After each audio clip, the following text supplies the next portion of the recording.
Siapakah calon presiden Anda di 2024? Apakah Ganjar Pranowo, Anies Baswedan, Prabowo Subianto, atau tokoh lain seperti Airlangga Hartarto, Gus Muhaimin, dan Puan Maharani? Nah, siapapun calon presiden idola Anda, menurut saya ada beberapa hal yang perlu diperhatikan dan lebih penting lagi. Mau tahu apa itu? Mari kita bahas bersama.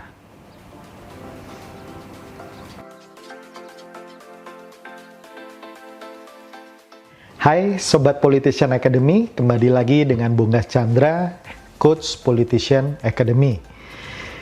Kali ini kita membahas sebuah topik yang menarik tentang calon presiden.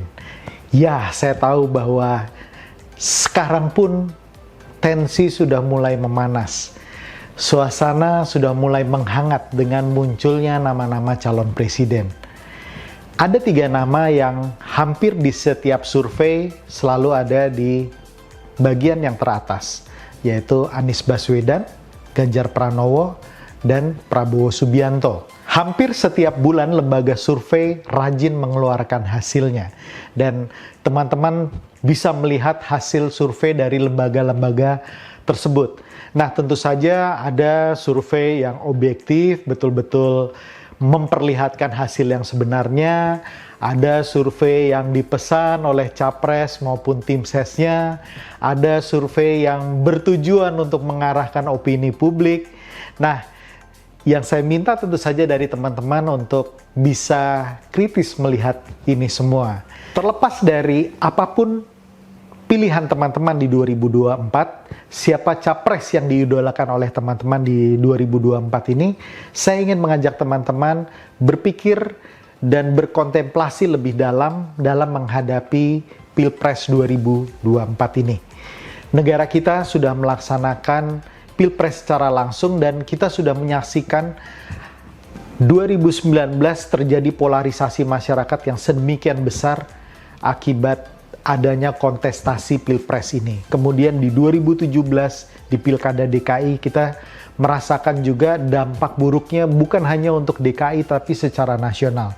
Dan tentu saja kita sebagai bangsa tidak ingin ini terjadi lagi. Kita tidak ingin konflik dan polarisasi menjadi semakin runcing ya, sehingga mengakibatkan antar tetangga tidak saling tegur, yang mengakibatkan keluarga pecah karena perbedaan pilihan, yang mengakibatkan arisan keluarga kemudian menjadi tidak terjadi lagi, orang tidak bersilaturahmi hanya karena perbedaan pilihan calon presiden. Ada 4 hal yang saya ingin bagikan kepada teman-teman supaya kita belajar dari apa yang terjadi di bangsa kita dan kita terus bisa menjadi sebuah bangsa, masyarakat yang menjadi makin matang di dalam berpolitik. Yang pertama, jadilah kritis.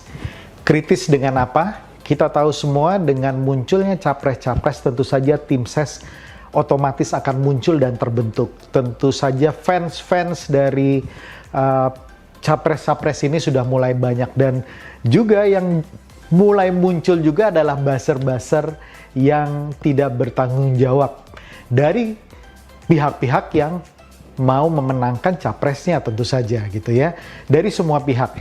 Buzzer-buzzer ini tentu saja tidak memberikan identitas resminya, kemudian cenderung untuk memunculkan data-data dan fakta-fakta yang berantakan, yang tidak berdasarkan fakta yang sebenarnya, cenderung menjadi fitnah, banyak sekali. Artinya di dalam konteks Pilpres 2024, teman-teman harus kritis melihat satu, sumber datanya dari mana, kemudian amati betul data-data yang diperoleh, karena di masa seperti sekarang ini, di mana medsos berkembang dengan sangat pesatnya, kecenderungan untuk orang melakukan manipulasi terhadap data dan video itu sangat bisa terjadi, dan untuk membuktikannya pun itu juga sebetulnya tidak sulit. Ya, artinya teman-teman perlu betul-betul melihat data itu berasal dari mana, sumber datanya bagaimana, siapa penulisnya, siapa pengirimnya. Dan kalau sumber datanya dari buzzer, yang namanya pun kita tidak tahu, yang namanya kemudian disamarkan atau memakai nama yang tidak jelas lainnya, Anda tidak perlu terlalu percayai berita-berita itu. Jadi intinya jadilah kritis dalam menerima informasi dan kemudian jangan cepat untuk sharing data-data tersebut, terlebih kalau Anda belum mengecek dan tahu bahwa ini yang mengirimkan sumbernya dari buzzer. Ya, jadi jangan diteruskan, karena kalau diteruskan ini akan menjadi perdebatan yang tidak perlu gitu ya. Karena kalau Anda sharing tanpa Anda menyaring informasinya, Anda kemudian jadi ikut-ikutan tidak benar di sini. Jadi itu yang pertama. Yang kedua, di dalam politik jangan suka ataupun benci secara berlebihan, karena itu akan memunculkan fanatisme yang tidak perlu. Ya, kita mesti ingat bahwa siapapun capres yang maju, mereka adalah putra-putri terbaik bangsa. Mereka tersaring dari ratusan nama, puluhan nama, hingga mengerucut menjadi mungkin 2, 3, atau 4 orang saja. Ini adalah putra-putri terbaik bangsa. Paslon yang akan muncul bertarung ini adalah putra-putri terbaik bangsa.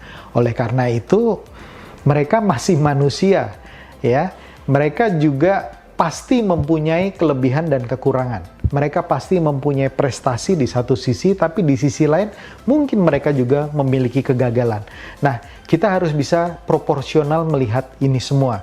Jadi jangan kita suka berlebihan membela habis-habisan, ya, seperti kadang-kadang kita membela agama kita atau kita membela anggota keluarga kita gitu ya, secara fanatis berlebihan. Saya pikir penting di dalam politik untuk kita menjadi proporsional, objektif, dan rasional dalam melihat sosok-sosok yang ada. Memang kalau Anda adalah bagian dari tim ses, saya yakin Anda akan habis-habisan membela calon presiden Anda. Tetapi sekali lagi, jangan menghalalkan semua cara untuk membuat capres Anda menjadi jauh lebih baik atau menjatuhkan calon presiden lain dengan fitnah dan propaganda yang tidak perlu. Yang ketiga, di dalam politik jangan baperan, jangan bawa perasaan terlalu dalam, jangan emosional. Ya, Anda yang baperan, ya, tahun 2019 sudah terbukti. Anda konflik dengan tetangga, konflik keluarga karena Anda membela capres Anda mati-matian gitu ya. Kemudian yang terjadi 02 dan 01 kemudian bergabung, ya. Beberapa dari Anda kemudian kecewa dan gak habis pikir. Anda masih ribut dengan keluarga, masih ribut dengan tetangga. Tetapi kemudian mereka semua bergabung. Di dalam politik, semua hal bisa terjadi. Yang sekarang berkompetisi bisa kemudian bergabung, berkoalisi. Yang sekarang berkoalisi bisa kemudian pecah koalisi. Ya, politik itu masih cair sekali, dan sekarang pada saat konten ini dibuat di bulan November 2022, itu masih jauh jaraknya, masih sekitar 1 tahun lagi sampai ditetapkannya calon presiden. Ya, artinya koalisi maupun calon presiden yang muncul sekarang itu bisa saja berubah-ubah. Ya, pasangannya pun sampai sekarang masih belum jelas. Oleh karena itu, sekali lagi jangan baperan, jangan emosi kemudian menghilangkan logika dan rasionalitas Anda dalam menentukan pilihan atau mempertahankan pilihan. Biasa-biasa aja, ini adalah proses yang normal 5 tahun sekali dalam kita menentukan pemimpin yang terbaik. Oleh karena itu, jangan baperan. Yang keempat, karena ini adalah pesta demokrasi, kita harus bisa menikmatinya dengan riang gembira. Jangan menikmatinya dengan kepala yang berkerut-kerut, jangan menikmatinya dengan saling memfitnah, saling menghajar, saling menjelekan, saling menjatuhkan. Jangan ini terulang kembali di 2024. Ya, tetaplah rasional. Ini adalah pesta demokrasi yang harus dinikmati oleh semua orang untuk menentukan pemimpin yang terbaik di negara ini.